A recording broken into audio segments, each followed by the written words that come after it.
स्वागत करती हूँ आप सभी का। आप देख रहे हैं भारत 24। मैं हूँ आपके साथ पूर्णिमा मिश्रा और वक्त है 4 के वार का, जिसमें सबसे पहले बात होगी राजनीति की, क्योंकि इसी साल 5 राज्यों के विधानसभा चुनाव होने वाले हैं और इसको लेकर राजनीतिक दल खास तौर पर बीजेपी और कांग्रेस की तैयारी तेज हो गई है। साथ ही दोनों दलों के बीच में जुबानी जंग भी जारी है। अगली खबर आपको बताएंगे मेरी सहयोगी शिखा ठाकुर। अगली खबर यूपी से जुड़ी हुई। यूपी के सीएम योगी आदित्यनाथ ने कानून व्यवस्था को लेकर के पुलिस अधिकारियों की कल बड़ी बैठक बुलाई और इस दौरान लापरवाह अधिकारियों की जमकर क्लास भी लगाई। सीएम योगी आदित्यनाथ ने हाल ही में हुए आपराधिक घटनाओं पर नाराजगी भी जाहिर की। पूरी डिटेल आगे दूंगी अगली खबर के लिए।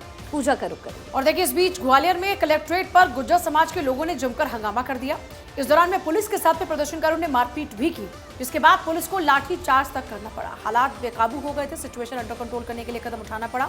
अगली बड़ी खबर आपको बताएंगी महिमा सिंह कंवर। देखिए, बुलेटिन के आखिरी में बात होगी राजधानी दिल्ली की। दिल्ली में हुई चोरी की एक वारदात की खबर आपको बताएंगे हम, जहां पर चोरों ने यहां पर क्या किया कि एक ज्वेलरी शोरूम में दीवार तोड़कर बड़ी चोरी की वारदात को अंजाम दे दिया।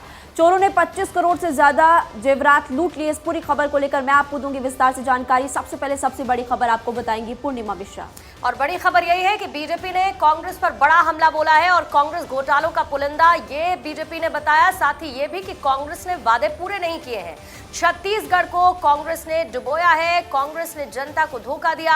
अब से थोड़ी देर पहले बीजेपी की तरफ से प्रेस कॉन्फ्रेंस की गई, जिसमें संबित पात्रा ने खास तौर से छत्तीसगढ़ को लेकर एक आरोप पत्र जारी किया है। उन आरोप पत्रों में संबित पात्रा ने जो आरोप कांग्रेस पर लगाए, उसमें भ्रष्टाचार का आरोप लगाया, नक्सलियों का साथ देने का आरोप लगाया और इसके साथ साथ छत्तीसगढ़ के विकास को रोक देने का आरोप भी बीजेपी ने लगाया है।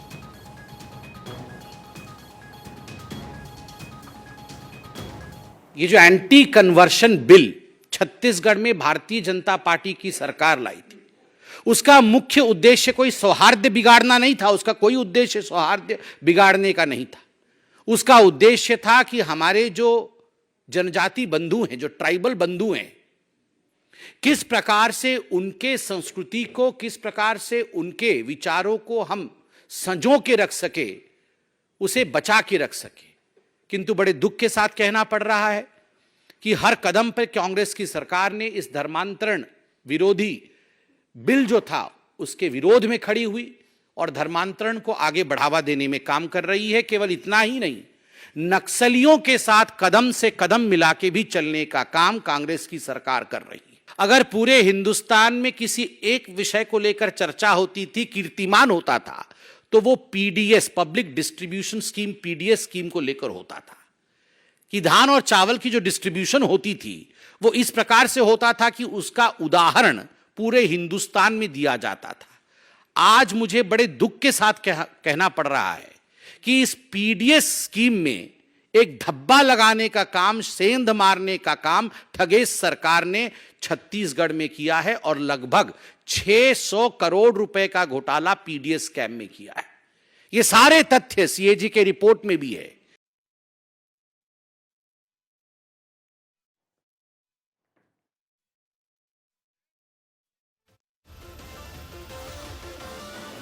और इसी बीच ग्वालियर में गुर्जर समाज के लोगों का हिंसक प्रदर्शन देखने को मिला है। कलेक्टेरिएट में घुस करके पथराव और तोड़फोड़ की गई। 50 से ज्यादा अफसरों की गाड़ियों के कांच भी फोड़े गए।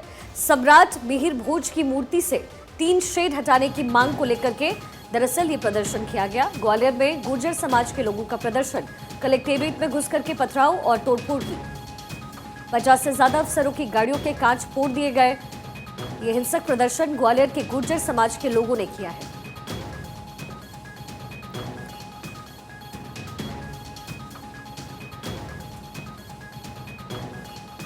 सम्राट मिहिर भोज को लेकर के यह हिंसक प्रदर्शन किया गया।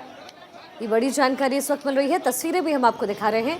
फिर से गुस्से में गुर्जर समाज के लोग और पब्लिक ऑफिसर्स के ऊपर ये हिंसक प्रदर्शन किया गया है। गाड़ियों में तोड़फोड़ की गई। एमपी चुनाव पर इसका कितना असर होगा ये देखने वाली बात होगी। ये दिलचस्प बात है। लेकिन गुर्जर समाज के लोगों ने ये हिंसक प्रदर्शन ग्वालियर में किया है। कलेक्टेरिएट के सामने जाकर के ये हिंसक प्रदर्शन किया गया। कई गाड़ियों के कांच तोड़े गए और तोड़फोड़ वहां पर की गई।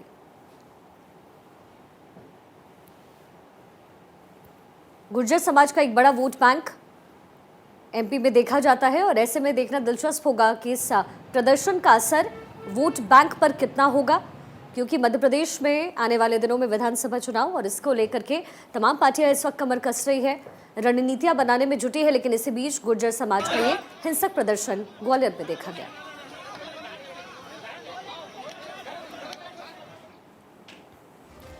तो देखिए, उत्तर प्रदेश में योगी आदित्यनाथ के राज में अधिकारी लापरवाही करने के बारे में सोच भी कैसे सकते हैं, क्योंकि बाबा यानी योगी आदित्यनाथ जब नाराज होते हैं तो फिर इमोशन नहीं चलते, दलीलें नहीं चलती, लतीफे नहीं चलते, ड्रामा नहीं चलता, बहाना नहीं चलता।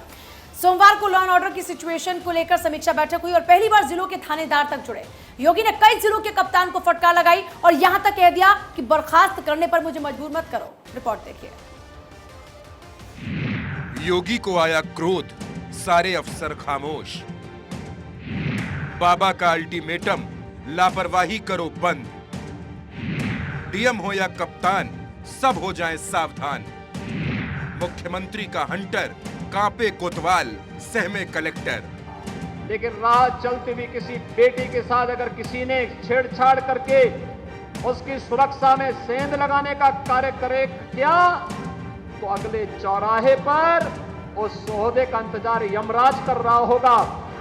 उसको फिर यमराज के यहाँ भेजते से कोई रोक नहीं पाएगा।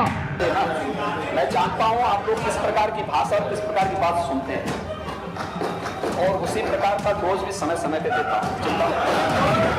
गर्मी जो अभी दिखाई दे रही है ना, ये सब शांत हो जाएगी इसकी। तो मैं मई और जून में भी इसको बहुत शिमला बना देता हूँ। उत्तर प्रदेश में कुछ ऐसा हुआ जो आज तक नहीं हुआ था। पहली बार लॉ एंड ऑर्डर की समीक्षा बैठक में उत्तर प्रदेश के सभी एसओ और सीओ भी जुड़े। इस बैठक में 1761 थानों के थानेदार जुड़े। DM, SP, SSP, SO, CO, police commissioner, ADG, IG, DIG, सचिव रैंक के सीनियर आईएएस। इस मीटिंग में बाबा कई पुलिस अफसरों और जिलों के डीएम पर खफा नजर आए।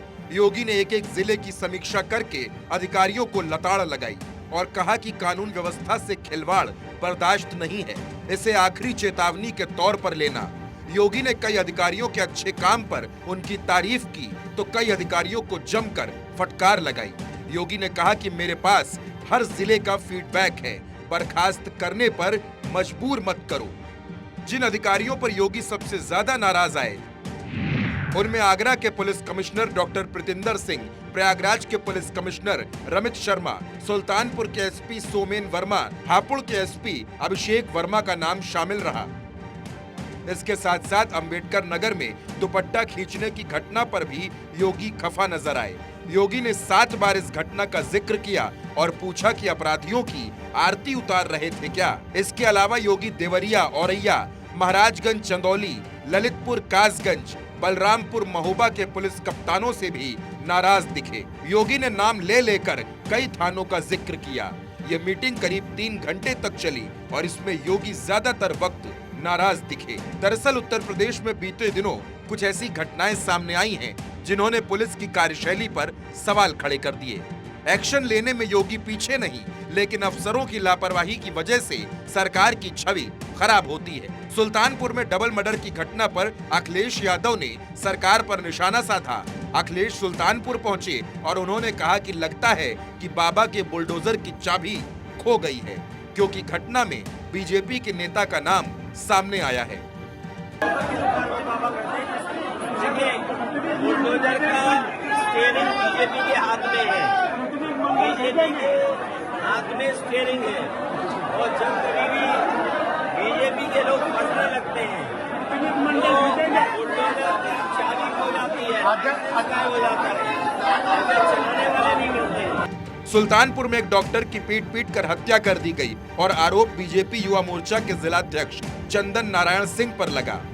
योगी ने इस घटना पर सख्त कार्रवाई के निर्देश दिए।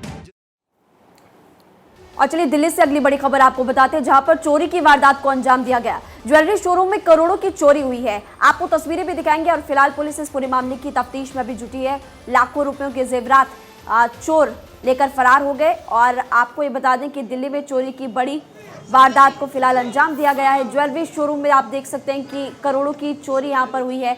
ज्वेलरी शोरूम में चोरी की वारदात को अंजाम दिया गया। हालांकि जब पुलिस प्रशासन को सूचना दी गई तो पुलिस अभी इस पूरे मामले की जांच में जुटी है। आसपास के कैमरों को खंगाला जा रहा है।